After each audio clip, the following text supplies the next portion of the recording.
My name is Dr. Salim Javed and I am an associate professor at the Department of Journalism and Mass Communication at Linga's Lalita Devi Institute of Management and Sciences.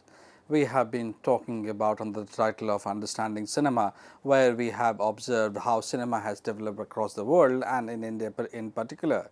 We have been trying to understand why the stories that we have been churning out year after years in numerous numbers every year throughout the world, and which we are able to impress the world with our format of storytelling, what it has in common, how you can learn to write your own stories. We have been talking about a lot of different story formats, and we talked about Fishtian curve. Also today we will be doing a recap of Fishtian curve along with in medias res theory and what it does, how it works, and what effect it brings in the story. Now, let us first talk about Fishtian curve, what it is, what does it do. The Fiftian curve is a narrative structure that depicts the event of a story in a unique and fluctuating fashion. Now, one of the very interesting element here is the fluctuating fashion. This is something which we have not heard in any of the story formats so far, and this is what makes this particular story format, which is 50th story format, a very unique sort of story format.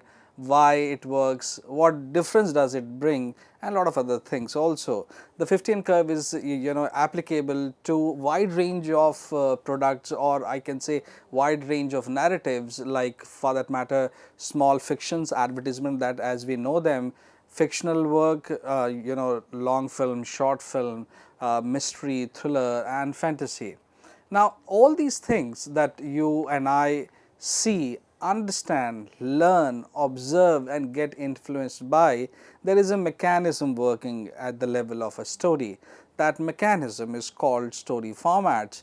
Now, what is the advantage of knowing these story formats? The reason is simple, that if you know how it works, it is for you to understand it more clearly, and if you are interested in creating the content, you are the one who is creating very powerful content. Now, what you can see on screen is called 50th curve. Now, there is a wave, tide after tide, and every tide there is a sort of a crescendo effect, one after another tide. Now, why this sort of a figure is for 50th curve? Now, the spelling is Fichthean. So, it is called Fishtian, but the real pronunciation is 50th. 50th curve. Now, the 50th curve captivates audience by quickly subjecting characters to a series of intense difficulties. Now, the figure that you are looking at on your screen right now, now imagine the smallest wave as problem. Now, as by the size of the wave, you can understand that it is a small problem. Now, small problem, after that slightly bigger problem, then bigger problem, and maybe the biggest problem. But what happens after the biggest problem? Once you reach at the biggest problem, that is called climax in terms of writing, and after that it is the falling action. So, it goes, there is a fluctuation one after another, and that is what makes this particular story format so unique. It's fluctuating all the time. Look, even if you are not using 50th curve, there is a fluctuation in story obviously, but not of this scale. Now, the advantage of learning 50th curve is that any situation that you are putting, any crisis for that matter you are putting, or for that matter any thrill, suspense or even fun you are putting. So, it is basically a series of that which is bigger than the previous one, and that bigger has to reach at a point after which it needs to suit down, and which is called from climax to falling action. Now, that is what 50th curve theoretically does. How does it work in actual life? Now, imagine that you are on a roadside, it is raining. So, there is a car which comes and splash water on you. Okay, so, that is one problem. Now, the second car comes and splash maybe mud on you, or the sludge on you, that is worse than the water. And then God forbid third car comes and somehow hits you. So, when you look at the intensity of these three situations just at being on a single spot, you understand that how problem is growing bigger with each attempt. Now, put the same situation in a story. Now, your character has come to a city, and he is new to the city. So, if you are taking it on a romantic side of the story, then obviously every event has to be bigger than the previous event. Suppose he comes and gets into a group who are not of a good character, then the problem of botheration or the bullying has to have a crescendo. When I say crescendo effect, it means basically it is rising in the intensity, and that is what this story curve, this story format, this 50 curve does, that it helps you to go back, read your screenplay or read your story and find out the elements or find out the spots, the turning points that is turning point 1, or rather I should say it like that, is turning point 2 is bigger than the turning point 1 or not. Then only you understand there is a growth intention, not intention, in growth intention.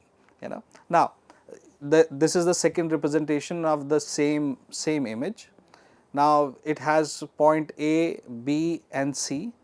Now, suppose if the story, if it starts fluctuating from point A, gradually it is going up 4 times, then it is reaching at a point which is the highest point of the frame, then it is dropping down, which is the falling action, and life is coming back to the status quo.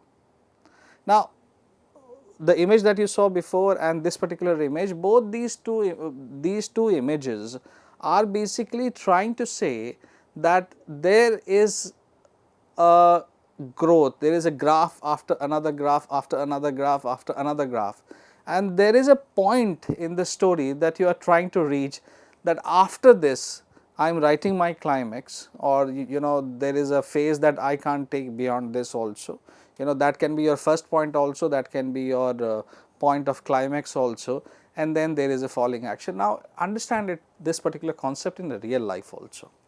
Now, suppose if I come across some problem once, fine, twice, fine, thrice, fine, fourth time, fine, maybe a few more times also. But after a point, these problems make me insensitive.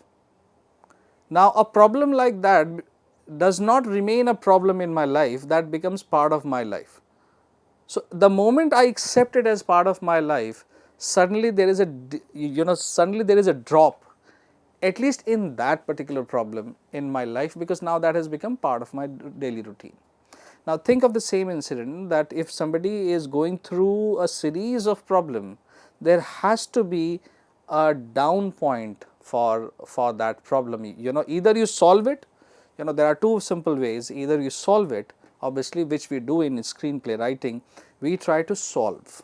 If a character is male or female, hero or heroine, protagonist or antagonist, whosoever is going through a problem, so you take that problem to a certain height, then you try to resolve it and then you leave it. The moment you try to resolve it and leave, and then the problem starts coming down, so it is technically, in terms of academics, it's a close ended question, a close ended inquiry. You will say, no sir, it should be open ended or solve ended query. Now, the close ended is basically that you have, now there is nothing beyond this, so you have solved it, and now the problem is going down, or you have solved the problem. So, that is why the falling action. Now, suppose if the problem becomes a part of your daily life and you accept it, you go with it, now you do not take it as a problem anymore. Now, that is open ended question. You do not know how it will result, and usually film, usually I am not saying that it is necessarily, it is true, but usually films avoid this type of this type of closing. open ended. There is a wonderful film by Saeed Mirza called Salim Langale Pe Matro. The opening scene reminds me of that only, where there is a, he is actually Langala, so he is coming, and gradually he is he is on a bridge and he is coming, and this is how the story is revealed. So you can have story before that also, which we will be talking, in medias res also, and in 50 and curve simultaneously. Now, this sort of a story, this sort of a structuring, this sort of a intensifying incidents is not only part of cinema, it's part of short stories also. It's used obviously in screenplays also in screenplay also, and interestingly in video games also. Now, somebody who is writing a research paper on video game can actually create theoretical framework by using 50 curve, and then the theoretical base is created by using 50 curve, and you can actually do the mapping of 50 curve and all the tasks that has been RPG games that I am talking about, which I will be talking after a while also. So, that mapping can be done. So, one of the problems in writing research papers in the academic world is that even if you have got a problem, sometimes it becomes very difficult to find a theoretical base for that problem, and that is what theoretical framing is all about. So, though there is no obvious connection between in terms of RPG and in terms of this particular curve, but when you read these two things simultaneously, one after another, then you realize that the entire theme on which RPGs are designed is basically driven. They are taking actually they are taking theoretical framework from 50 curve only.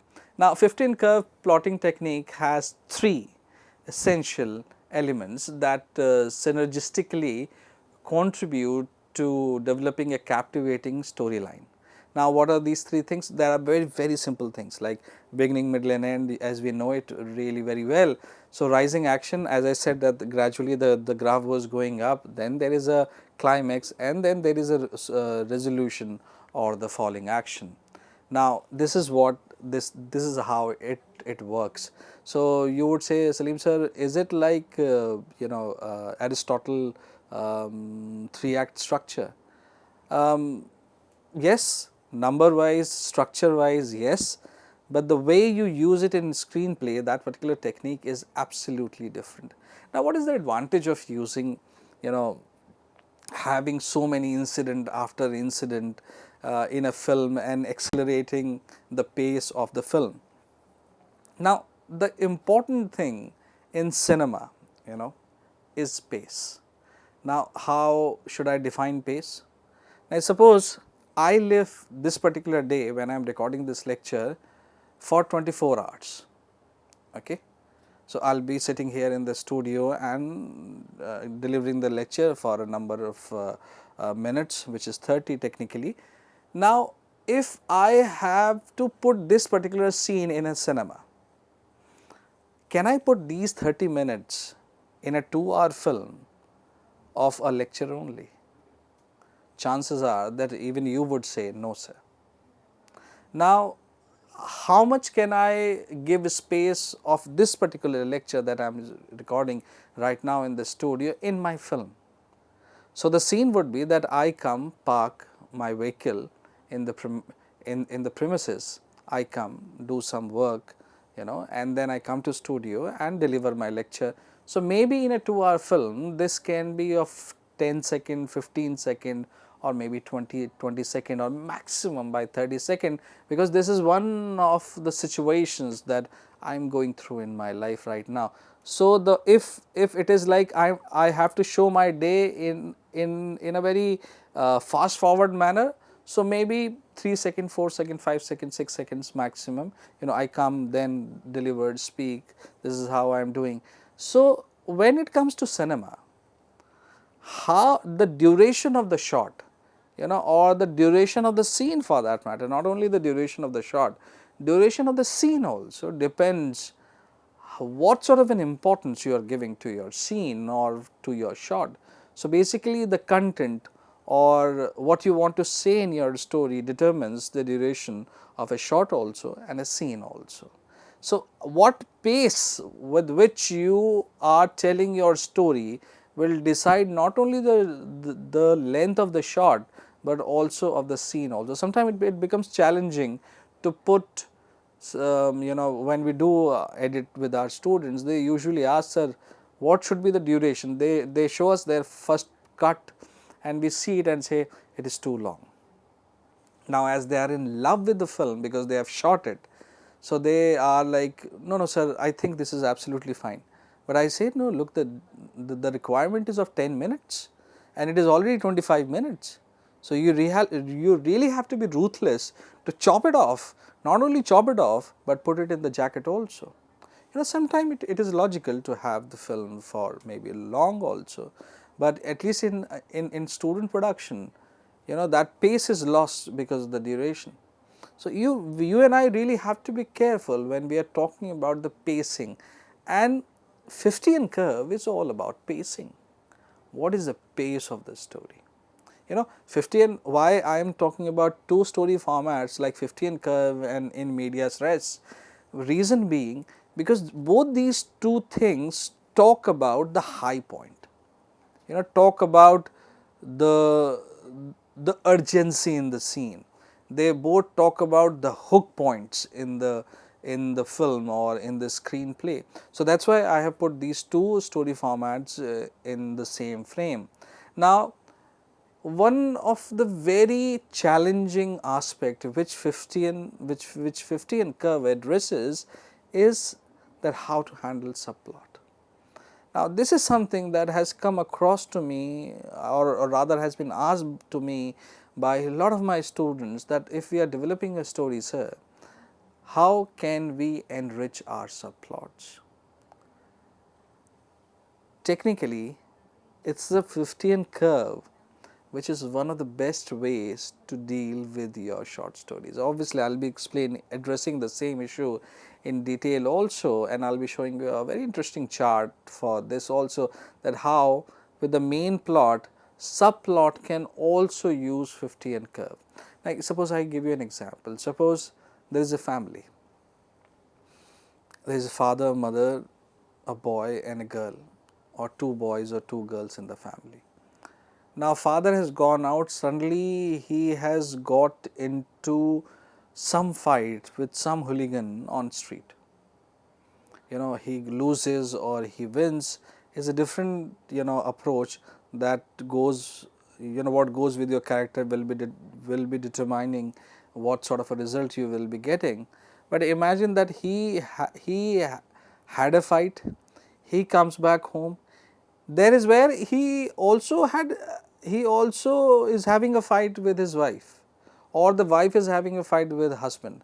Now, one fluctuation that he had a bad day or she had a bad day, suppose wife is outside working, she comes back home, husband is there and he is also sulking.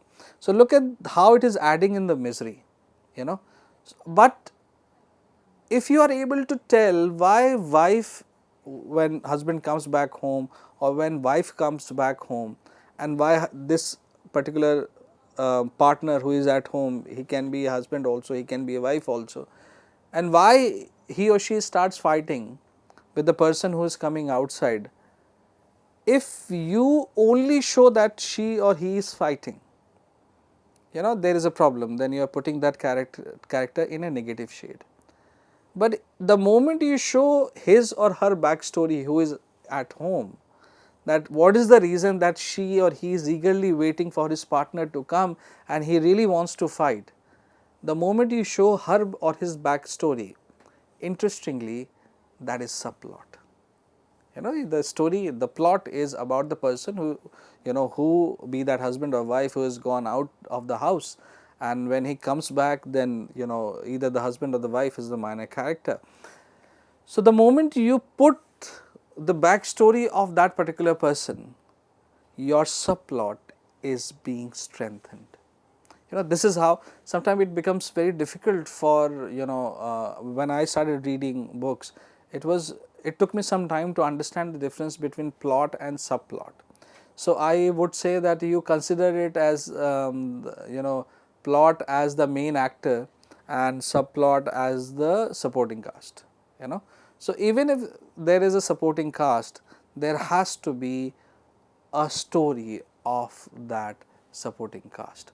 Now, what is another advantage of having 15 curve? First was that it solved the problem of pacing.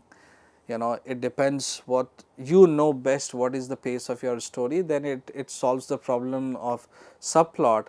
And the third that it solves is that how you can diversify your conflict.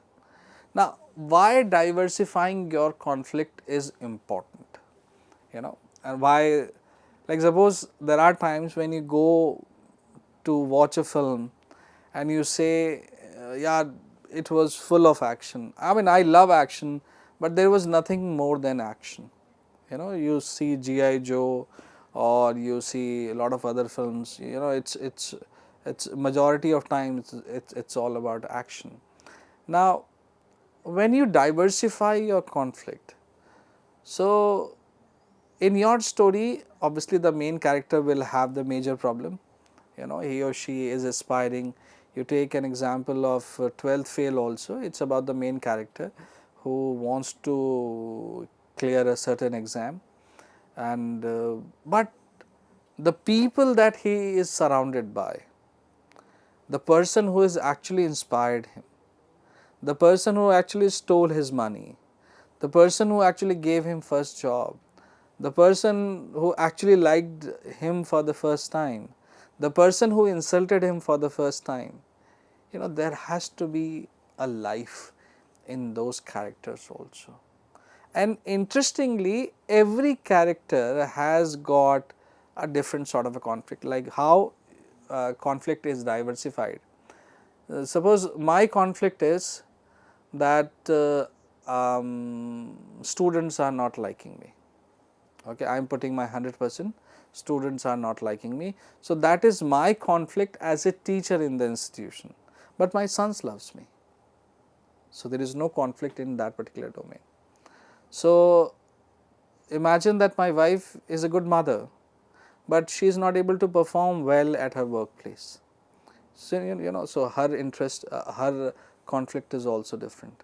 Now, my son is good at home, but in school he is very naughty, because of which he is, we are called. So, again the conflict is diversified.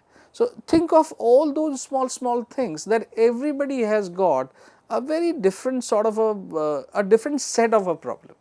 So, when you have a different set of the problem through different characters, you know, so maybe clearing one exam is not a problem, but maybe that is the biggest aim for someone in his or her life. Maybe I got into a central university, you know, just I wrote my exam, I gave an interview, I am talking about my own time. So, and I got into a central university. For me, yes, I tried my best, but I got through also. So, it is not of that grandeur, but for somebody who has not gone through, it can be a turning point for him or her. Now, 15 curve is basically using how effectively you are able to use your tools effectively, and I said that it is used not only in short stories, it is also used in games and lot of other games and novels, films, screenplay, short stories. That is all about 15 curve. Thank you.